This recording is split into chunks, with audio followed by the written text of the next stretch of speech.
అందరికీ నమస్కారం. నేను చెప్పే విషయం ఏంటంటే అదే విషయం బంగ్లాదేశ్లోనో ఎక్కడో జరిగితే అసలు మన హిందువులను అసలు ఎగలనివ్వడం కాదు కదా, అసలు చిన్న విషయాన్ని కూడా అసలు వదిలేయండి. సమానమైన మన సనాతన ధర్మంగా ధర్మం ఏంటంటే ఆమె జగతికి జగదాంబ. సో ఆమె అన్ని కులాలను, అన్ని వర్గాలను, అన్ని విషయాలను తన బిడ్డలుగా చూస్తుంది. వాడు ఒక తల్లిని అట్ట చేసినప్పుడు వాడిట్లున్న తల్లిని వాడు ఎట్ట చేస్తుండొచ్చు? మన ప్రభుత్వం ఎందుకు ప్రతి విషయాలలో స్పందించకుండా నిదానంగా ఉంటుంది? అది అమ్మ.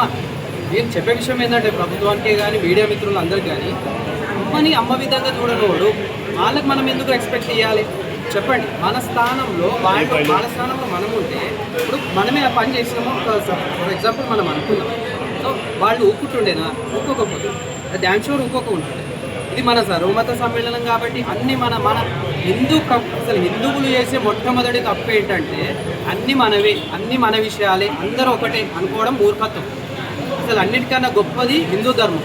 అందులో మాతృస్వామ్యం మనది. మాతృ అంటే అమ్మకు విలువిస్తాం, ఆడదానికి విలువిస్తాం. ఇట్లాంటి చర్యలు మళ్ళీ జరగొద్దు అంటే మనం చేయాల్సిన విషయం ఒకటే. నాకు ఎక్కువ టైం లేదు కాబట్టి చెప్పలేను, నేను చాలామంది మాట్లాడుతున్నాను. నేను చెప్పే విషయం ఒకటే, మనం ఇట్లాంటి విషయాలను ఖండించాలి. ఎప్పుడైతే మనం ఖండించడం మొదలు పెడతామో ఇంకొకడు ఇట్లాంటి విషయాలు చేయడం బంద్ చేస్తాడు అనేది నా ఒపీనియన్. మనం ఊరుకుంటే ఫోన్లే ఇదే విషయం మీరు వాళ్ళ ఆస్థానంలో పోయి చేయండి అన్నది రిలీజియన్ పేరు నేను మాత్రం ఎత్తాను. అక్కడ పోయి చేయండి. వాళ్ళు ఊరుకుంటారేమో ఫస్ట్ ఆలోచించాలి. ఊరుకోరు డ్యాన్స్. ఎందుకంటే మనము ఏంటంటే వాడు చిన్న పిల్లోడు కానీ వాని విషయాన్ని వాడు వదులుకోడు. మన వాళ్ళు చేస్తున్న మిస్టేక్ ఏంటంటే మన దేవతల మీదనే కానీ, మన విషయాల మీదనే కానీ, మన కుల వ్యవస్థనే కానీ, మన వ్యవస్థల మీద మన పిల్లలకు ఫస్ట్ అవగాహన ఇవ్వడం లేదు. మనం ఫస్ట్ అవగాహన అనేది ఇవ్వడం మొదలు పెట్టామంటే ఆటోమేటిక్ అంతా సెట్ అవుతుంది. రెండో విషయం, మన కల్చర్నే కానీ, మన దేవతలని కానీ, మన ధర్మం అంటే కొంచెం మాట్లాడచ్చు కదా. ధర్మం అంటే చిన్న విషయం కాదు ఇది. మన ప్రతి ఒక్క ధర్మం అంటే సైంటిఫికల్ రీజన్స్ ఉంటాయి.